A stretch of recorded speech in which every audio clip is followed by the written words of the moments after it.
Radhe Radhe everyone, welcome back to my channel Pinky simple blog. আমি পিঙ্কি আজকে আবারও চলে আসলাম তোমাদের কাছে আরও একটি নতুন ব্লগ ভিডিও নিয়ে। আমি আসাম হোজায়ে থাকি, একটা ছোট্ট গ্রামের সাধারণ একজন গৃহবধূ, যে তার কাজকর্মের সঙ্গে সঙ্গে নিজের জীবনের ভালো খারাপ সবটাই তোমাদের সঙ্গে শেয়ার করতে চলে আসে।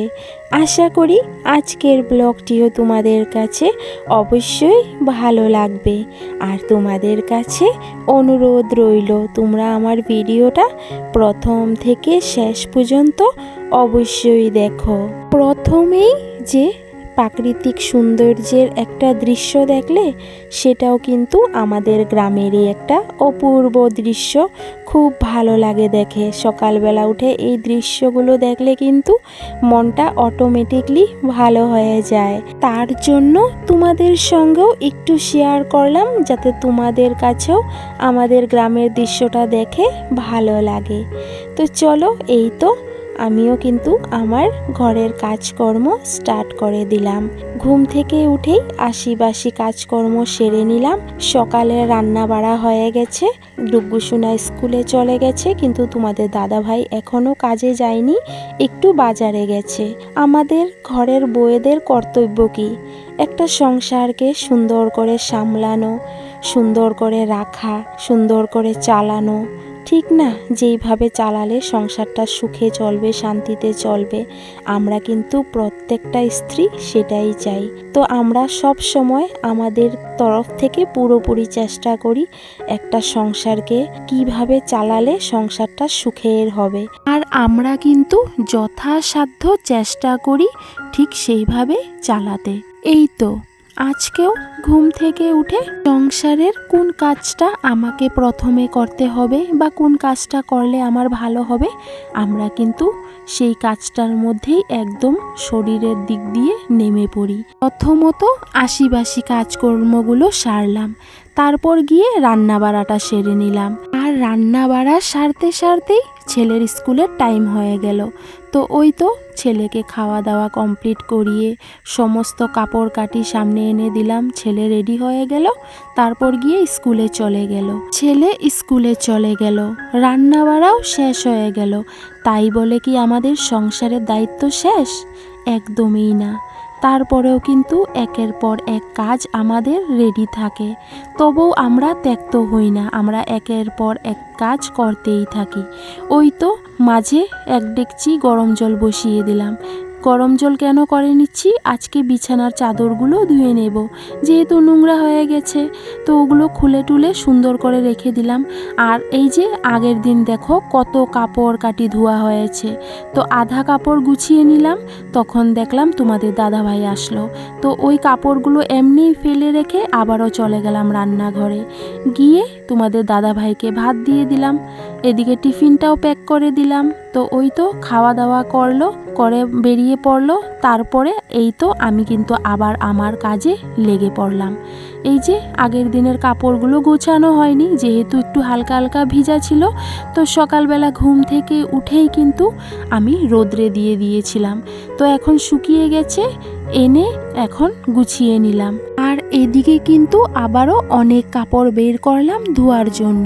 তো আজকে আর কি ওই বিছানার বেডশিটগুলো তুলে নিলাম, যেহেতু সাদা বেডশিট পট করে নোংরা হয়ে যায়, ধুতে তো হবেই, ঠিক না? কিন্তু বেডশিটের সঙ্গে সঙ্গে আরও কত কাপড় বেরিয়েছে আবিজাবি। একটা ঘরের মধ্যে কম কাজ থাকে গো? আমাদের তো ভগবানে দিয়েছে দুটা হাত, কিন্তু আমরা এই দুইটা হাত দিয়ে ঘরের 10টা কাজ করি। আর কেন করি? কেননা আমরা তো জানি সংসারটা আমাদের, তাই সংসারের প্রত্যেকটা কাজের দায়িত্বও তো আমাদের।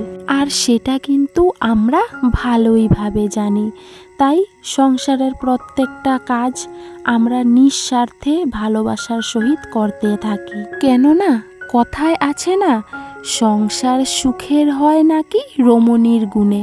তো আমরা তো ঘরের রমণী, তো আমরা তো আমাদের তরফ থেকে যথাসাধ্য চেষ্টা করি সংসারটাকে সুখী করার। কিন্তু তার বদলে আমরা কি পাই গো?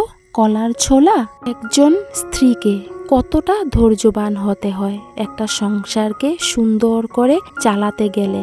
নিজের জন্য সময় বের করা তো দূরের কথা, নিজে যে কি খেতে ভালোবাসতো সেটা পর্যন্ত ভুলে যায়। স্বামী সন্তান কি খেতে ভালোবাসে, সংসারটাকে কিভাবে চলালে পরিবারের লোকজন সবসময় খুশি থাকবে, কতটা দায়িত্ব আর কর্তব্য নিয়ে চালায়, খেয়াল রাখে। কিন্তু দেখো, তাকে খেয়াল রাখার বেলায় কেউ নেই। বাস্তবতায় এটা হলো আমাদের সমাজ। সংসারটাকে ভালো রাখার জন্য চিন্তা করে একজন গৃহবধূ, কিন্তু এত কিছুর বদলে সে নিজে কি পায়? তাকে কি কেউ জিজ্ঞাসা করে তুমি কি চাও বা তুমি কি ভালোবাসো? তাকে যে কেউ ভালোবাসা দিয়ে আগলে রাখবে বা তার ভালো মন্দর কথা জিজ্ঞাসা করবে, তার মনের কথা জানতে চাইবে, সেই মানুষটুকুও কিন্তু নেই। একজন স্ত্রী সব কিছু করতে পারে, কিন্তু তার বেলায় করার মতো কেউই থাকে না।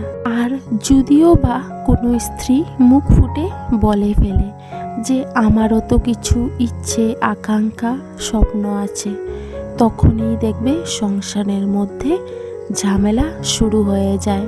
মুখ খুললেই তো তুমি খারাপ, যতদিন মুখ বন্ধ করে বসে থাকবে ততদিন ভালো।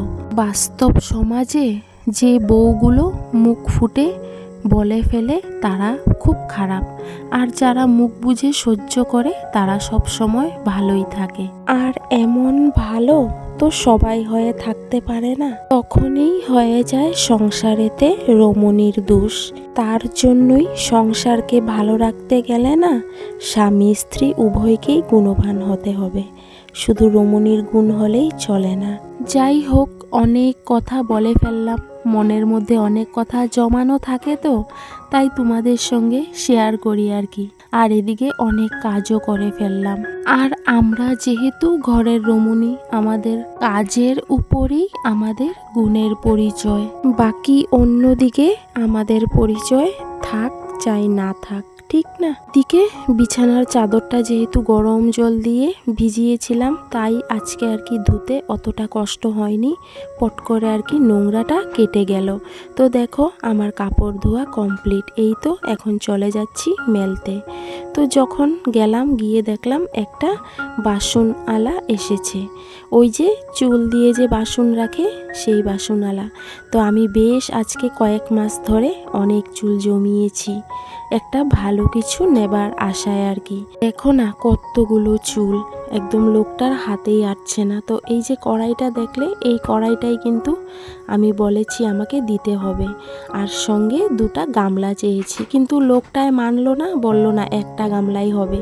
কিন্তু আমিও সেটাতে মানলাম না, আমি বললাম যে না, দুটা গামলা হলে দাও, এমনিতে তো আমি প্লাস্টিকের জিনিস ভালোই বাসি না, তা অন্য বাসন পছন্দ হয়নি গতিকে, দুটা গামলা দিয়ে দাও প্লাস্টিকের। তো অবশেষে লোকটা দিয়ে দিল দুইটা গামলা আর একটা 7 নাম্বার কড়াই। মানে ভালোই জিনিস পেয়ে গেলাম চুল দিয়ে, ঠিক না? এই চুলগুলো যদি মাথায় থাকতো কতটাই না ভালো লাগতো বলো, কিন্তু যেহেতু পড়ে যায় কি আর করব বলো, এখন তো সবাই এমনই করে, চুল দিয়ে বাসন রাখে। তবে আমিও একটা কড়াই নিয়ে নিলাম, আর এই কড়াইটা আমি নিরামিষেই রাখবো। তো দেখো কাপড়গুলো আমি সামনের মাঠে এনে আর কি মেলে দিচ্ছি, কেননা আমাদের এখানে তো জায়গা নেই, আর আজকে অনেক কাপড় ধুয়েছি, তো তাই জায়গাও হবে না, তাই না ভাবলাম সামনের মাঠে এনেই মেলে দিই। তো মোটামুটি সকাল থেকে আজকে অনেক কাজ হয়ে গেল, তোমরা তো নিশ্চয়ই দেখেছো ভিডিওতে, অনেক টুকটুক করে অনেক কিছু কাজই করে ফেললাম। সেই যে সকাল 6টার সময় উঠে লেগেছি, আর এখনও কিন্তু ননস্টপ চলতেই আছে। তো যাই হোক, মোটামুটি কাজ শেষ। এখন এই তো কাপড়গুলো মেলে দিয়ে চলে আসলাম সোজা স্নান করে ঠাকুর ঘরে। আর দিনটাও ছিল জানো তো বৃহস্পতিবার, আর ঠাকুর দিতে যেহেতু এখন একটু লেটই হয়, একটু দেরি করে স্নান করি যখন থেকে একটু ঠান্ডা পড়ে গেছে। তো আজকেও মোটামুটি 11:30টার মধ্যে আমার হয়ে গেছে ঠাকুর দেওয়া। তো আজকে বৃহস্পতিবার বলে সুন্দর করে লক্ষ্মীর ঘট বসিয়ে দিলাম, এদিকে শিব ঠাকুরের মাথাও জল টল ঢাললাম, আর আজকে ভোগ দিলাম কলা আর আপেল দিয়ে। তো দেখো পুজো দেওয়া আমার কমপ্লিট। এদিকে ঠাকুরের ভোগ লাগিয়ে দিয়ে আমি চলে আসলাম সোজা রান্নাঘরে। যেহেতু নিরামিষই রান্না বাড়া করছি, তো রান্নাটা বসিয়ে না হয় ঠাকুরের ভোগটা গিয়ে নামিয়ে নেব। এদিকে আবার ঠাকুমা হঠাৎ করে আমার চলে আসলো, মানে আমার তেলিবস্তির ঠাকুমা। আমি তো দেখে মানে অবাক হয়ে গেলাম। তো ঠাম্মা আসার কোনো কথাই ছিল না, হঠাৎ করে চলে আসলো। যেহেতু দুপুর 12টা বেজে গেছে, তো কীভাবেই বা ঠাম্মাকে যেতে দেই বলো, মনটাও তো ভালো লাগবে না না। তো ঠাম্মা বসে আছে, ঠাম্মার সঙ্গে বসে বসে কথা বলছি আর এদিকে রান্নাটা বসিয়ে দিলাম। ওই তো প্রথমে মুগ ডালটা ভেজে নিলাম, এখন প্রেসার কুকারে আর কি সিটি মেরে নেব। আর এদিকে রান্না করে নেব বাঁধাকপি শাক আর কি। এই যে আজকে সকালবেলায় তোমাদের দাদাভাই টুকটুক করে কিছু সবজি নিয়ে আসলো। ওই যে বাজারে গিয়েছিল আর কি, তখনে ঘরে তেমন কোনো সবজিও ছিল না। আমিও বলেছিলাম যেহেতু এখন নিরামিষ খাওয়া দাওয়া হচ্ছে, তো সবজির পরিমাণটাও একটু বেশি লাগে দেখা যায়।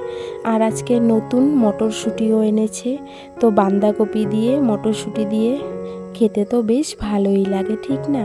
এদিকে শালগমও আজকে প্রথম আনলো আর কি এই সিজনে, তো শালগমগুলো কেটে নিচ্ছি আর কি, ওগুলো মুগ ডাইলে দিয়ে দেব। আর এদিকে এই তো বাঁধাকপিটা আমি সুন্দর করে কেটে নিচ্ছি। আর এদিকে আমি আমার ঠাকুমার সঙ্গে আর কি পকপক করছি।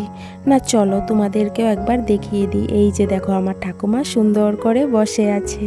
তো এদিকে ঠাকুমার সঙ্গে কথা বলতে বলতে আমার রান্না বাড়াও কমপ্লিট হয়ে গেল। আর এদিকে ডুগ্গু সোনারও অপেক্ষায় আছি, কেননা ডুগ্গু সোনারও আসার সময় হয়ে গেছে। মানে সময় হয়ে পড়লে না, যতক্ষণ অবধি ঘরে না আসে মনটা যেন কেমন একটা অশান্তি অশান্তি ভাব লাগে আর কি। মানে মনটা চঞ্চল হয়ে থাকে যতক্ষণ অবধি আর কি ছেলেটা ঘরে না আসে। তো যাই হোক, রান্না বাড়া হয়ে যাচ্ছে। তো আমার মিষ্টি বন্ধুরা, আজকের ব্লগটা তোমাদের কাছে কেমন লাগলো অবশ্যই কমেন্ট করে জানিও। আর কে এখনও পর্যন্ত আমার এই ব্লগটা দেখছো, তোমাদেরকে অসংখ্য ধন্যবাদ। তোমরা সবসময় এইভাবেই আমার পাশে থেকো আর এইভাবেই আমাকে ভালোবাসা দিয়ে যেও। তো চলো আজকের মতো তোমাদের সবাইকে রাধে রাধে। এদিকে ডুগ্গু সোনা এসে পড়লো, এখন আমরা আর কি খাওয়া দাওয়া করে নেব। তো এই যে দেখো ঠাম্মা একটু বেরিয়ে পড়ছে, সামনেই একটা বাসাতে যাবে আর কি, বিকেল হয়ে গেছে। তো চলো আজকের মতো তোমাদের সবাইকে টাটা।